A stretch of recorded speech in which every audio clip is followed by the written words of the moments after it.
La Bible en un an, la 115e journée, le livre des Juges, chapitre 4, verset 1 au chapitre 5, verset 31, le livre des Psaumes, chapitre 92, verset 1 à 16, le livre des Proverbes, chapitre 13, versets 13 et 14, l'évangile de Luc, chapitre 6, versets 12 à 36. Le livre des Juges, chapitre 4. Les enfants d'Israël firent encore ce qui déplaît à l'Éternel après qu'Éhud fut mort, et l'Éternel les vendit entre les mains de Jabin, roi de Canaan, qui régnait à Hatzor. Le chef de son armée était Sisera, et habitait à Haroshet-Goïm. Les enfants d'Israël crièrent à l'Éternel, car Jabin avait 900 chars de fer, et il opprimait avec violence les enfants d'Israël depuis 20 ans. Dans ce temps-là, Déborah, prophétesse, femme de Lapidoth, était juge en Israël. Elle siégeait sous le palmier de Déborah, entre Rama et Bethel, dans la montagne d'Éphraïm. Et les enfants d'Israël montaient vers elle pour être jugés. Elle envoya appeler Barak, fils d'Abinoam, de Kedesh Nephtali, et elle lui dit, « N'est-ce pas l'ordre qu'a donné l'Éternel, le Dieu d'Israël? Va, dirige-toi sur le mont Tabor, et prends avec toi 10 000 hommes des enfants de Nephtali et des enfants de Zabulon. J'attirerai vers toi au torrent de Kison, Sisera, chef de l'armée de Jabin, avec ses chars et ses troupes, et je le livrerai entre tes mains. » Barak lui dit, « Si tu viens avec moi, j'irai, mais si tu ne viens pas avec moi, je n'irai pas. » Elle répondit, « J'irai bien avec toi, mais tu n'auras point de gloire sur la voie où tu marches, car l'Éternel livrera Sisera entre les mains d'une femme. » Et Déborah se leva et elle se rendit avec Barak à Kedesh. Barak convoqua Zabulon et Nephtali à Kedesh. 10 000 hommes marchèrent à sa suite et Déborah partit avec lui. Héber, le Kénien, s'était séparé des Kéniens, des fils de Hobab, beau-père de Moïse, et il avait dressé sa tente jusqu'au chêne de Tsanaïm, près de Kedesh. On informa Sisera que Barak, fils d'Abinoam, s'était dirigé sur le mont Tabor, et depuis Haroshet-Goïm, Sisera rassembla vers le torrent de Kison tous ses chars, 900 chars de fer, et tout le peuple qui était avec lui. Alors Déborah dit à Barak, « Lève-toi, car voici le jour où l'Éternel livre Sisera entre tes mains. L'Éternel ne marche-t-il pas devant toi ?» Et Barak descendit du mont Tabor, ayant 10 000 hommes à sa suite. L'Éternel mit en déroute devant Barak, par le tranchant de l'épée, Sisera, tous ses chars et tout le camp. Sisera descendit de son char et s'enfuit à pied. Barak poursuivit les chars et l'armée jusqu'à Haroshet-Goïm, et toute l'armée de Sisera tomba sous le tranchant de l'épée sans qu'il en restât un seul homme. Sisera se réfugia à pied dans la tente de Jaël, femme de Héber, le Kénien, car il y avait paix entre Jabin, roi de Hatzor, et la maison de Héber, le Kénien. Jaël sortit au devant de Sisera et lui dit, « Entre, mon seigneur, entre chez moi, ne crains point. » Il entra chez elle dans la tente et elle le cacha sous une couverture.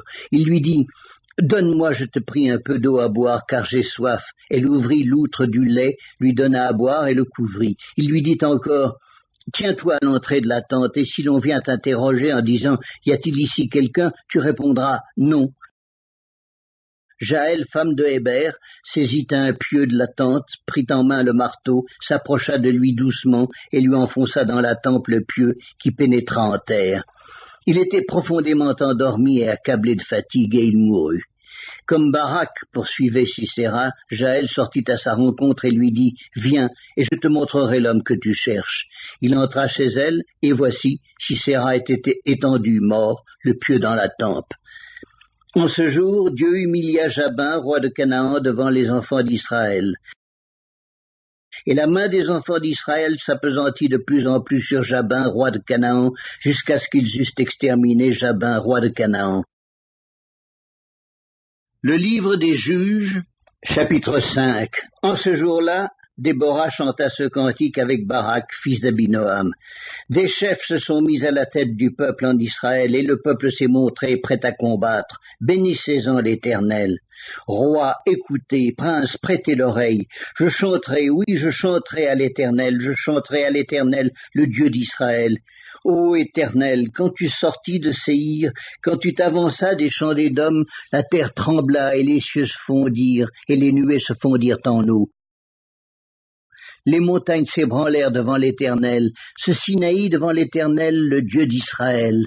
Au temps de Shamgar, fils d'Anath, au temps de Jaël, les routes étaient abandonnées, et ceux qui voyageaient prenaient des chemins détournés.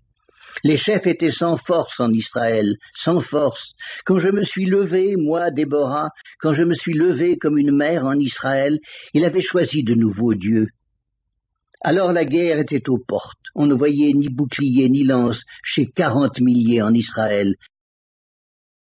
Mon cœur est aux chefs d'Israël, à ceux du peuple qui se sont montrés prêts à combattre. Bénissez l'Éternel. Vous qui montez de blanches ânesses, vous qui avez pour siège des tapis et vous qui marchez sur la route, chantez, que de leur voix les archers du milieu des abreuvoirs célèbrent les bienfaits de l'Éternel, les bienfaits de son conducteur en Israël. Alors le peuple de l'Éternel descendit aux portes.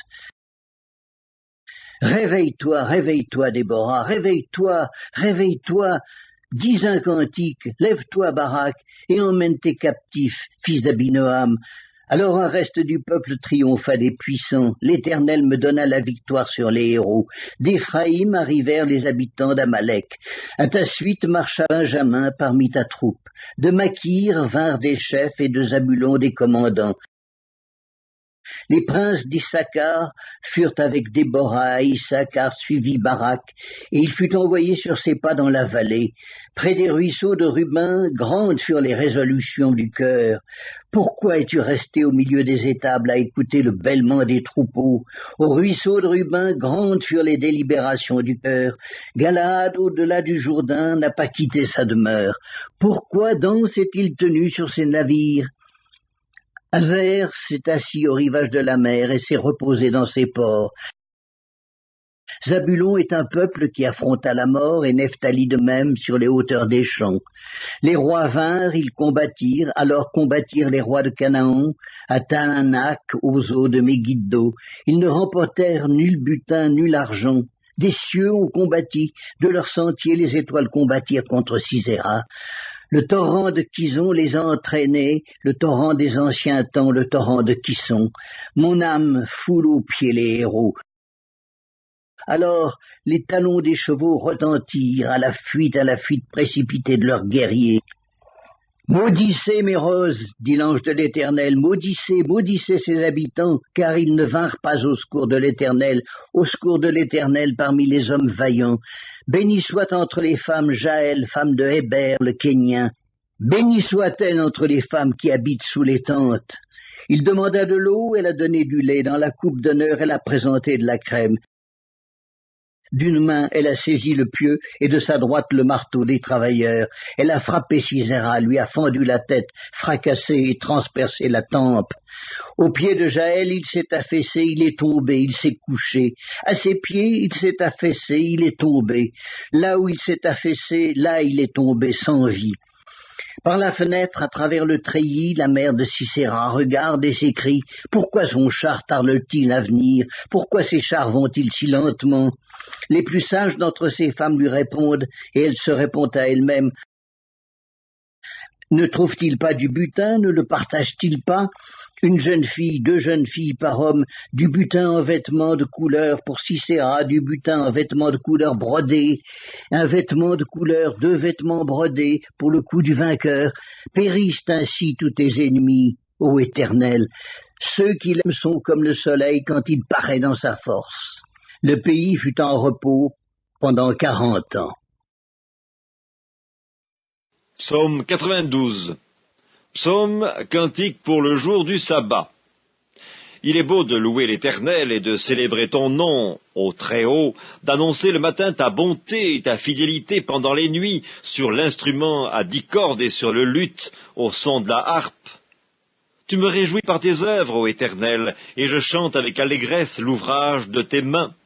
Que tes œuvres sont grandes, ô Éternel, que tes pensées sont profondes. L'homme stupide n'y connaît rien, et l'insensé n'y prend point garde. Si les méchants croissent comme l'herbe, si tous ceux qui font le mal fleurissent, c'est pour être anéantis à jamais. Mais toi, tu es le Très-Haut, à perpétuité, ô Éternel, car voici tes ennemis, ô Éternel, car voici tes ennemis périssent. Tous ceux qui font le mal sont dispersés, et tu me donnes la force du buffle. Je suis arrosé avec une huile fraîche. Mon œil se plaît à contempler mes ennemis, et mon oreille à entendre mes méchants adversaires. Les justes croissent comme le palmier, ils s'élèvent comme le cèdre du Liban. Plantés dans la maison de l'Éternel, ils prospèrent dans les parvis de notre Dieu. Ils portent encore des fruits dans la vieillesse, ils sont pleins de sève et verdoyants pour faire connaître que l'Éternel est juste. Il est mon rocher, et il n'y a point en lui d'iniquité. Livre des Proverbes, chapitre 13. Celui qui méprise la parole se perd, mais celui qui craint le précepte est récompensé. L'enseignement du sage est une source de vie pour détourner des pièges de la mort. Évangile de Luc, chapitre 6. En ce temps-là, Jésus se rendit sur la montagne pour prier, et il passa toute la nuit à prier Dieu. Quand le jour parut, il appela ses disciples, et il en choisit 12, auxquels il donna le nom d'apôtres. Simon, qu'il nomma Pierre, André, son frère, Jacques, Jean, Philippe, Barthélemy, Matthieu, Thomas, Jacques, fils d'Alphée, Simon, appelé le Zélote, Jude, fils de Jacques, et Judas Iscario, qui devint traître. Il descendit avec eux et s'arrêta sur un plateau, où se trouvait une foule de ses disciples et une multitude de peuples de toute la Judée, de Jérusalem et de la contrée maritime de Tyr et de Sidon. Ils étaient venus pour l'entendre et pour être guéris de leur maladie. Ceux qui étaient tourmentés par des esprits impurs étaient guéris, et toute la foule cherchait à le toucher, parce qu'une force sortait de lui et les guérissait tous. Alors, Jésus, levant les yeux sur ses disciples, dit « Heureux, vous qui êtes pauvres, car le royaume de Dieu est à vous. Heureux, vous qui avez faim, maintenant, car vous serez rassasiés. Heureux, vous qui pleurez maintenant, car vous serez dans la joie. Heureux serez-vous lorsque les hommes vous haïront, lorsqu'on vous chassera, vous outragera, et qu'on rejettera votre nom comme infâme à cause du Fils de l'homme. Réjouissez-vous en ce jour-là et tressaillez d'allégresse, parce que votre récompense sera grande dans le ciel, car c'est ainsi que leur père traitait les prophètes. Mais malheur à vous, riches, car vous avez votre consolation. Malheur à vous qui êtes rassasiés, car vous aurez faim. Malheur à vous qui riez maintenant, car vous serez dans le deuil et dans les larmes. Malheur lorsque les hommes diront du bien de vous, car c'est ainsi qu'agissait leur père à l'égard des faux prophètes. Mais je vous dis à vous qui m'écoutez, aimez vos ennemis, faites du bien à ceux qui vous haïssent, bénissez ceux qui vous maudissent, priez pour ceux qui vous maltraitent. Si quelqu'un te frappe sur une joue, présente-lui aussi l'autre. Si quelqu'un prend ton manteau, ne l'empêche pas de prendre encore ta tunique. Donne à quiconque te demande, et ne réclame pas ton bien à celui qui s'en empare. Ce que vous voulez que les hommes fassent pour vous, faites-le de même pour eux. Si vous aimez ceux qui vous aiment, quel gré vous en sera-t-on? Les pécheurs aussi aiment ceux qui les aiment. Si vous faites du bien à ceux qui vous font du bien, quel gré vous en sera-t-on? Les pécheurs aussi agissent de même. Et si vous prêtez à ceux de qui vous espérez recevoir, quel gré vous en sera-t-on? Les pécheurs aussi prêtent aux pécheurs afin de recevoir la pareille. Mais aimez vos ennemis. Faites du bien et prêtez sans rien espérer. Et votre récompense sera grande, et vous serez fils du Très-Haut, car il est bon pour les ingrats et pour les méchants. Soyez donc miséricordieux, comme votre Père est miséricordieux.